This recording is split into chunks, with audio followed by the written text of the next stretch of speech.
For those who are just tuning in, it's Broke Black Critics featuring myself, Romello Catois, Remy LeBeau. We just talk. We opened up the show talking about the situation uh, at the school board office somewhere in this country. Please don't. Where a man opened fire in revenge of his wife getting getting the can, getting fired. First and foremost, I want to give a shout out to the landlord, our whole Black Dot. Absolutely. Big things popping out there in Harlem, man. Big movies, music, you name it, and it's all fire. Harlem. I had the privilege to work with him on one of his previous videos, and Love for the Game is a fire album. But just to put that plug out there, but back to the lecture at hand. Yeah. First things first, okay, my man. If you in a courtroom and somebody just spray paint something on the wall, a big ass V. A circle with a V, for vendetta, which stands for vendetta. I mean, we don't know. We basing this on the movie, but I don't know what the fuck it meant. It could have been his wife, as far as I'm concerned. Yeah, and I wouldn't know what it meant either. But if I'm in a courtroom, you and you, yeah, leave. First of all, if I'm in the courtroom, first and foremost, if somebody spray painting on the wall, I'm out of there. You out of there. You know what I'm saying? And if my case is up next, I'm gonna say, hey, I seen somebody spray painting something on the wall. I'm getting the hell out of there. I see that in the courtroom. I'm out of there. Like, you know what I mean? First of all, I got an excuse to leave, and I got an excuse to miss another day at work to get the case when the case come back. I hate to say this, man. I hate to put this up. I hate to put this argument out there. But if he had been a black man, do you think he gets that far? Oh, we haven't gotten there yet. We're not okay. First and foremost, it's just a situation. You know what I'm saying? But you pull your own. Oh, that's effed up. Yeah. All right, but the man, you and you leave. He told him to leave. But no, one lady didn't leave. Yeah, the first action was, you know what I mean? The first action was the spray paint on the wall. Okay, and he said these words: "If you're in this room and you do not want to die, leave now." I would have bowed out. And people looked at him. Good day to you, sir. Like a deer in headlights. Good day to you, sir. I would have walked out. But my problem was this: my man who was basically cussing him out until he pointed that gun, and then it was.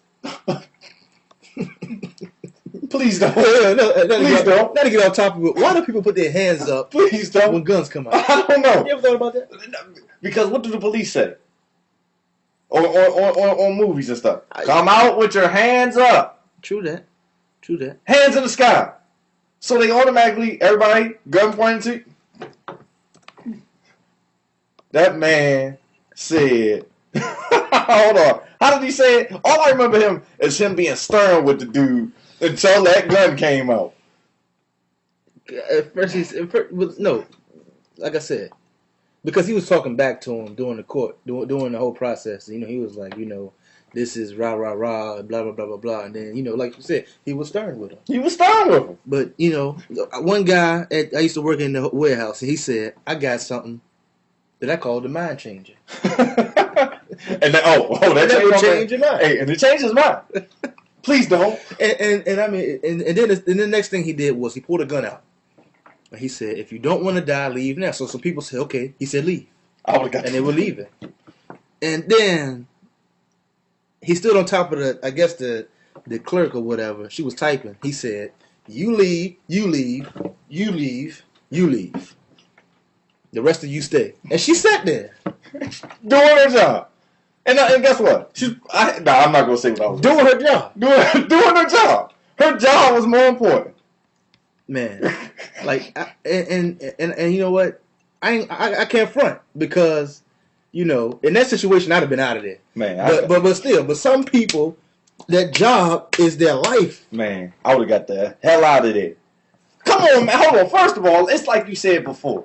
You in a courtroom, and if someone pulls out a spray paint can in the courtroom, he's already broken the law. You don't want to know what's coming next. Yeah, vandalism. You don't want to know what's coming next. Because obviously this man don't give a shit what's about to happen to him. Well, it was in a courtroom. It was a school board office. You know what I'm saying? So we got to put it in perspective. My bad. So, my bad. You know what I mean? It was a school board office. But even still, someone's going to walk in and spray paint a Z I mean, a V?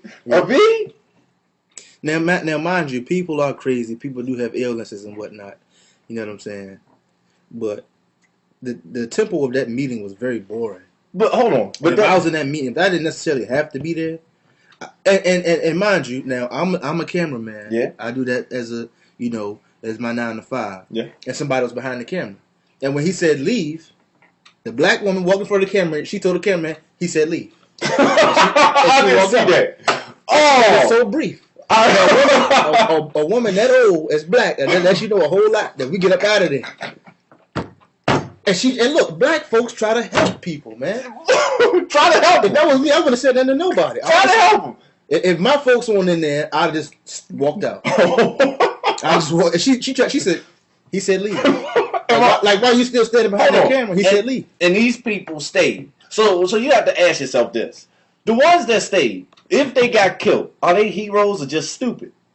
Now they running around praising these people. They gonna auction off this bitch's purse. I'm sorry for using that term. They gonna auction off this lady's purse online for charity.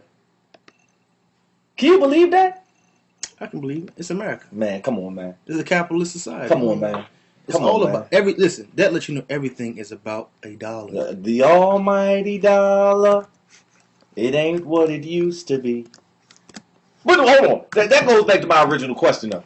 If the man was black, would he have made it that far? We haven't gotten there yet. We haven't gotten there yet. So the next course of action was he was talking to the panel. And the panel, the guy was trying to plead his case. And he said, listen, man, I don't know your wife. I don't know what happened. But I signed off on the paper. But I signed off on the paper. Let everybody else go. I signed off on the paper. Okay. Then someone comes in through the corridor. Yeah. And tries to attack him with a purse. With a purse. A gator purse. With a purse. What was it? Was it bronze? A bronze, reddish gator purse. And attacks this man with a gun. Now it's by the graces of God. She should have got killed. She should have got killed on GP, man. As soon as she swung that purse, if that didn't knock the gun out of his hand, he should have went ham on him. He just started dumping, man. You right. And I mean, and he had intentions on killing himself. That's the thing. And I hate to say that, man. I hate to say that. But he should have went ahead on and went ham on him. He already went that far. Yeah. And like I said, he intended on killing himself. Yeah.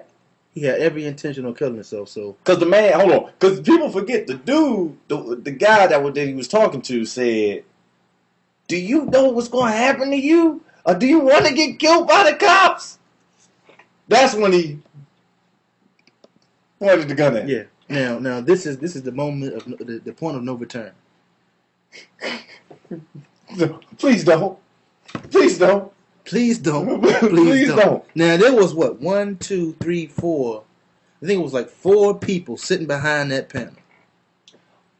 Hold on, but before you finish, tell me that the media and stuff ain't crazy over this, man. They had an interview with the dude that shot him, the security guard. Mm-hmm. Now obviously somebody told him what to say. Now on the footage, the footage. Now we going on the footage. The guy holds the gun with one hand. Mm-hmm. Interview with the security guard. The security guard made it look like he was holding it with 2. So he made it look like he knew what he was doing. Right. But clearly on the video, he's holding it with one hand. Yeah. And I wonder if he was under the influence of alcohol because he looked a little, spacey. He looked a little out of it. But like I said, you have to take into consideration that people have a lot of different things going on with it without you knowing about it. But another thing you got to take into consideration is you don't understand how this woman being fired affected the family as a whole. Now you don't know why she was fired, and you don't know how it affected them. She probably was fired over nothing. Like I said, the man said he signed off on the paper and didn't even know who she was. So that means that he signed it. That means he's signing something without even knowing what he's signing. Yeah. Somebody. I gotta fire somebody today. Oh, here. All right, there you go. Go take it to him. That's his job.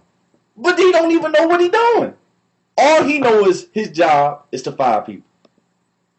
And he don't know, and no one knows how it affected this woman. How it obviously affected this man for him to go to these extremes. Now I wonder if they're going to talk to the woman. Do you think they talk to her? He didn't kill nobody. I'm sure they are going to talk to her. Okay, well, here's my next question. Had that been any other race, it would have been a terrorist attack. So why not dub him a terrorist? Well, it's obvious. He made his reason known. Like, you know, the motive was known when he walked in there. The motive is known. 9 times out of 10, the motive is already known. But they would be quick to dub someone a terrorist. True. But this man, a white man, was not dubbed a terrorist. He went into I'm assuming it was a federal building. Mm-hmm. He went into a federal building with the intent to cause harm. Why isn't that a terrorist attack? I think we all know why. Okay. But, yeah. Now, the point of no return. Now, let's just say, what if? Okay. Four people behind a desk. You're one of those 4 people. Okay. You're not the middleman. Okay. You're not the man pleading for his life. Okay. But you're one of the other 3. Okay. I'm out of there. What do you do? I'm out of there. As soon as he points the gun to the dude, as soon as I see who he has intentions on killing, I'm ducking and rolling. Duck and roll. Duck and roll. Please don't. This is all he did. No. Oh. Deer in the headlights. Deer in the headlights. Deer in headlights. Hey, man, but I just want to say, man, you know, the economy says it all, man. You know? Like I said, you don't lose know. your job. It's like you lose your job, you lose your life. You losing your life, you're right. That's like that's a lot of people feel. You don't know what that family is going through, man. Yeah. And like I said, you don't know why she was fired. What if she was fired for no reason? Mm-hmm. Like, we have layoffs. Well, I'm not going to give up my high-paying job. Let's cut off one of these low people. Here, let's cut her off. She's been working here for 20 years. Yeah, well, also, in addition to that, there's no telling if she was being harassed, you know? She was telling her husband about it. Right. You know, she was getting treated bad. And it may have not had anything to do with the board. It may have had something to do with the staff. You know what I'm saying? You're right. So, I mean, he should have went about doing what he did a different way. But see, in times like this call for crazy-ass measures, man. I'm telling you. These are hard times, man. And you don't know how people will react to something like that. Mm-hmm. You feel me? Well, how will anybody react to something like that? People, I mean, we ain't going to go too deep into it, but some people are just slaves and happy where they at. Mm-hmm. And some people are slaves, but once the veil is uncovered, then what are they left to do? And that's probably what they was thinking. What are we going to do? Bump it. I might as well go ham out here. Right. Well, we got a few more viewers on. Thank you for tuning in to Broke Black Critics, featuring myself, Romello Catois, and Remy LeBeau. And we just, pretty much summed up, what happened with the shooting in the school board office. Please don't. God bless the suspect who killed himself. Once he already knew that, Oh yeah. Once that was over with, it was over. At least he thought it was over. So, ain't no telling what type of person he is. We all know the media will paint any picture they want on you based on one situation. But he was a gunman and he was gunned down. Mm-hmm. And somebody just spray paint something on the wall. A big ass V. A circle with a V. V for vendetta. Which stands for vendetta. I mean, we don't know. We basing this on a movie, but I don't know what the fuck it meant. It could have been his wife, as far as I'm concerned. Yeah, and I wouldn't know what it meant either. But if I'm in a courtroom, you and you, yeah, leave. First of all, if I'm in the courtroom, first and foremost, if somebody spray painting on the wall, I'm out of there. You out of there. You know what I'm saying? And if my case is up next, I'm gonna say, hey, I seen somebody spray painting something on the wall. I'm getting the revenge of his wife getting Getting the can. Getting fired. First and foremost, I want to give a shout out to the landlord, our whole Black Dot. Absolutely.